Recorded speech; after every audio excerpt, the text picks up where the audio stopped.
Now we are going to discuss question number 4. Find the square roots of the following numbers by the prime factorization method. अब हमें इन questions में prime factorisation method से कुछ number का square roots निकालना है। Prime factorisation method students आपने थोड़ा बहुत किया हुआ भी है, बिल्कुल ऐसा नहीं है कि आप उस मेथड से अनजान हैं। ठीक है, देखते हैं कैसे करेंगे इन क्वेश्चंस को। फर्स्ट पार्ट 729, ये हमने नंबर को यहाँ लिख लिया 729 और इस तरह से लाइन लगा लेंगे। अब देखना ये है कि हम यहाँ पर किस नंबर से लिखकर क्या करेंगे उसका। यहाँ पर हम 2 से नंबर लेना स्टार्ट करते हैं और प्राइम नंबर्स लेते हैं। अगर ये नंबर 2 से डिवाइड नहीं होता तो हम नेक्स्ट नंबर से ट्राई करते हैं। देखिए 729, लास्ट में 9 आ गया। इतना तो हमें मालूम ही है कि 2 की टेबल में लास्ट में कहीं पर भी 9 नहीं आता, लेकिन 9 कहाँ आता है, 3 की टेबल में आ जाता है। तो उसको 3 की टेबल से डिवाइड करना स्टार्ट करेंगे। यहाँ 3 लिखेंगे और 3 से 729 को डिवाइड करेंगे। स्टूडेंट्स आप 8th क्लास में हैं तो आपको ओरली डिवाइड करना आना ही चाहिए। 3 से 729 को डिवाइड करेंगे। 3 2 ज़ा 6, 7 में से 6 गए 1 बचेंगे, 1 और 2 12, 3 4 ज़ा 12, 3 3 ज़ा 9। तो यहाँ पर आप कोशिएंट लिखेंगे और ये आपका डिवाइज़र है। रिमाइंडर इसमें नहीं बचेगा, पूरा ये डिवाइड हो जाएगा, क्योंकि हम यहाँ पर ऐसा ही नंबर चूज़ करेंगे जिससे पूरा डिवाइड हो जाए। तो 3 से 729 को डिवाइड किया तो 243 आ गया। अब अगेन जब तक ये 3 से डिवाइड होता है इसको 3 से ही डिवाइड करते जाएंगे। अब 3 से फिर से डिवाइड हो जाएगा। 3 8 ज़ा 24, 24 इकट्ठा है, 3 8 ज़ा 24, 3 बचा, 3 1 ज़ा 3। अब 3 से इस 81 को डिवाइड करेंगे।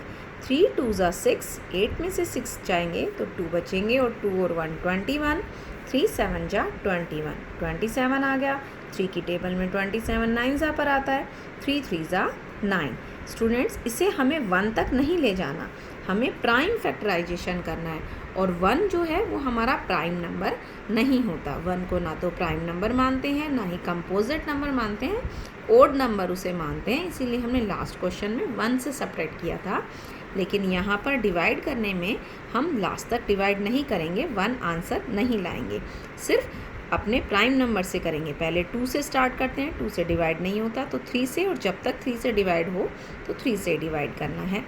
उसके बाद 5 7 11 इस तरह से नंबर लेते हैं। चलिए अब ये हमारा 729 पूरा फैक्टराइज हो गया और हमारे पास 3 कितने टाइम्स आया, 1 2 3 4 5 6 टाइम हमारे पास 3 आया। ये 729 लिखा और ये इसके ऊपर ऐसा जो निशान हमने बनाया है ये स्क्वायर रूट का निशान होता है। यहाँ हमने 3 को 6 टाइम्स लिख दिया और इन 6 टाइम्स 3 के ऊपर भी स्क्वायर रूट का निशान बना दिया।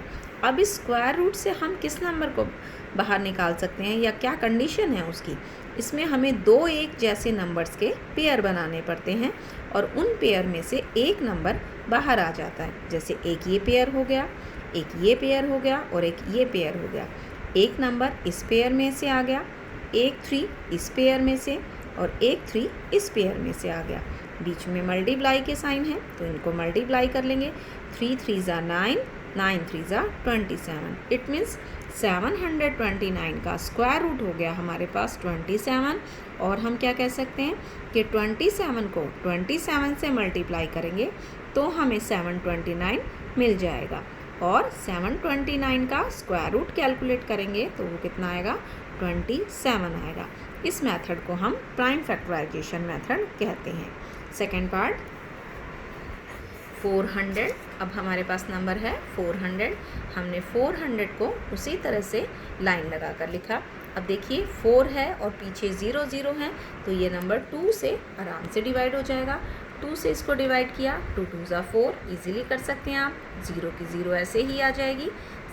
फिर 2 से डिवाइड किया, 2 1 ज़ा 2, 0 एज इट इज़ आ गई। फिर 2 से डिवाइड करेंगे, 2 5 ज़ा 10, ये 0 आ गई। फिर 2 से डिवाइड करेंगे, 50 को 2 से डिवाइड करना है, 2 2 ज़ा 4, 5 में से 4 गए 1, 1 और 0 मिलकर हो जाएगा 10, 2 5 ज़ा 10। अब 25 किस टेबल में आता है, सिर्फ 5 की टेबल में आता है। 3 से डिवाइड नहीं होगा 25 तो 5 से डिवाइड करेंगे, 5 5 ज़ा 25। 1 हमें लाना नहीं है तो हम यहीं तक छोड़ देंगे। देखिए अब कितनी बार 2 आया, 1 2 3 4 टाइम्स 2 आया है और 2 टाइम्स 5 आया है। 400 को स्क्वायर रूट का साइन बनाकर उसके अंदर लिखेंगे, इज इक्वल टू जो इसके ये फैक्टर्स आए हैं इनको भी स्क्वायर रूट के साइन के अंदर लिखेंगे।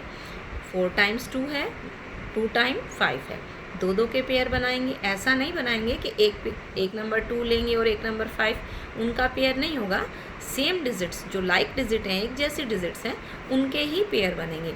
2 2 हैं, इनका एक पेयर बना, ये 2 टाइम्स 2 है, इसका पेयर, ये 2 टाइम्स 5 है, इसका एक पेयर। एक 2 यहाँ से बाहर आ जाएगा स्क्वायर रूट में से, एक 2 यहाँ से और एक 5 यहाँ से। इनको मल्टीप्लाई कर लेंगे, 2 2 ज़ा 4, 4 5 ज़ा 20। इट मीन्स 400 का स्क्वायर रूट हो गया 20। 20 को 20 से मल्टीप्लाई करेंगे तो 400 आ जाएगा। Third part 1764। ये हमने नंबर लिख लिया अपना 1764। ऐसे लाइन लगाकर पीछे 4 है, इट मीन्स 2 से डिवाइड हो जाएगा क्योंकि 2 की टेबल में 4 आता है। 2 से डिवाइड करेंगे, 2 8 ज़ा 16, 17 में से 6 गए, 1 बचा, 1 और 6 16, 2 8 ज़ा 16, 2 2 ज़ा 4। फिर पीछे 2 है तो फिर 2 से डिवाइड हो जाएगा, 2 4 ज़ा 8, 2 4 ज़ा 8, 2 1 ज़ा 2। अब 441 1 है, 1 3 की टेबल में पीछे आ जाता है, 3 से ट्राई करते हैं।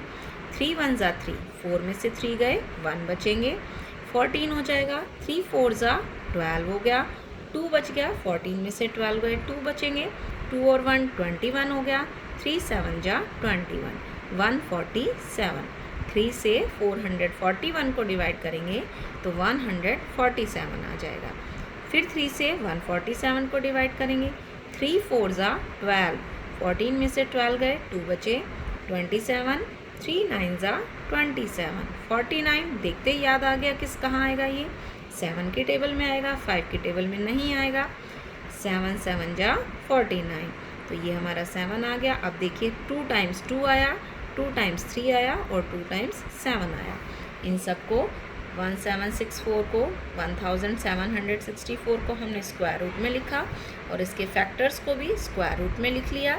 दो दो डिजिट का एक एक पेयर बना लिया अंडरलाइन करके और इसमें से एक एक डिजिट बाहर निकाल लेंगे। 2 2 हैं, उसमें से एक 2 बाहर, 2 3 हैं, एक 3 बाहर, 2 7 हैं, एक 7 बाहर आ गया और इन सबको मल्टीप्लाई कर लेंगे। 2 3 ज़ा 6, 6 7 जा 42। 1764 का स्क्वायर रूट आ गया हमारे पास 42। Fourth part 4096। 4096 बड़ी डिजिट है और देखिए लास्ट में 6 है, इट मीन्स ये 2 से डिवाइड हो जाएगी। 2 से डिवाइड करेंगे, 2 2 ज़ा 4, 0 एज इट इज़, 9, 2 4 ज़ा 8, 2 8 ज़ा 16। स्टूडेंट्स आपको डिवाइड करना अच्छे से आना चाहिए। अगर आपको कोई प्रॉब्लम महसूस होती है तो आप अपने रफ नोटबुक में डिवाइड कर करके देख सकते हैं। जितना आप प्रैक्टिस करेंगे उतना ही आप ओरली डिवाइड करना सीख जाएंगे। 2 1 ज़ा 2, 0, 2 2 ज़ा 4, 2 4 ज़ा 8। तो ये आया हमारे पास 1024। इसको अगेन 2 से डिवाइड कर सकते हैं। 2 5 ज़ा 10, 2 1 ज़ा 2, 2 2 ज़ा 4, फिर 2 आ रहा है, फिर 2 से डिवाइड कर सकते हैं। 2 2 ज़ा 4, 5 में से 4 गए, 1 बचेंगे, 11 हो गया है यहाँ। 2 5 ज़ा 10, 1 बचा, 12 हो गया, 2 6 ज़ा 12, फिर 2 से डिवाइड करेंगे। 2 1 ज़ा 2, 2 2 ज़ा 4, 5 में से 4 गए, 1, 16, 2 8 ज़ा 16, फिर 2 से डिवाइड करेंगे। ऐसे ही नंबर आते जा रहे हैं लास्ट में जो 2 से डिवाइड हो जाएं। 2 6 ज़ा 12, 2 4 ज़ा 8, 64 आ गया। 2 से करेंगे, 2 3 ज़ा 6, 2 2 ज़ा 4, 32 आ गया। 2 से फिर डिवाइड हो जाएगा। 2 1 ज़ा 2, 1 बचा, 12 हो गया। 2 6 ज़ा 12 और 16 2 की टेबल में आता ही है। 2 8 ज़ा 16 हो गया, फिर 2 4 ज़ा 8 एंड देन लास्ट में 2 2 ज़ा 4। सारे ही 2 हमारे पास आ गए। इतने सारे नंबर्स जब आ जाते हैं स्टूडेंट्स तो उनको काउंट कर लेते हैं ताकि गलती ना हो। काउंट करेंगे इनको 1 2 3 4 5 6 7 8 9 10 11 12। 12 नंबर्स आ गए हमारे पास। उन सबको हमने स्क्वायर रूट का साइन लगाकर 4096 को स्क्वायर रूट का साइन लगाया और जितने भी हमारे फैक्टर्स थे उन सबको स्क्वायर रूट के साइन में लिख लिया। ये देखिए एक पेयर और दो डिजिट का एक पेयर बना लिया। एक पेयर ये हो गया, 2 डिजिट्स हो गए, 2 4, 2 6 और 2 8 और 2 10 और 2 12। तो 6 पेयर हमारे पास बन गए 2 डिजिट्स के, और हर पेयर में से एक 2 हम बाहर निकाल लेंगे। ये देखिए 6 टाइम्स 2 हमने बाहर निकाल लिया और इनको मल्टीप्लाई कर लिया। 2 2 ज़ा 4, 4 2 ज़ा 8, 8 2 ज़ा 16, 16 2 ज़ा 32, 32 2 ज़ा 64। इट मीन्स 64 को 64 से मल्टीप्लाई करते हैं तो 4096 आता है, और इसका स्क्वायर रूट कैलकुलेट करेंगे तो आंसर आएगा 64।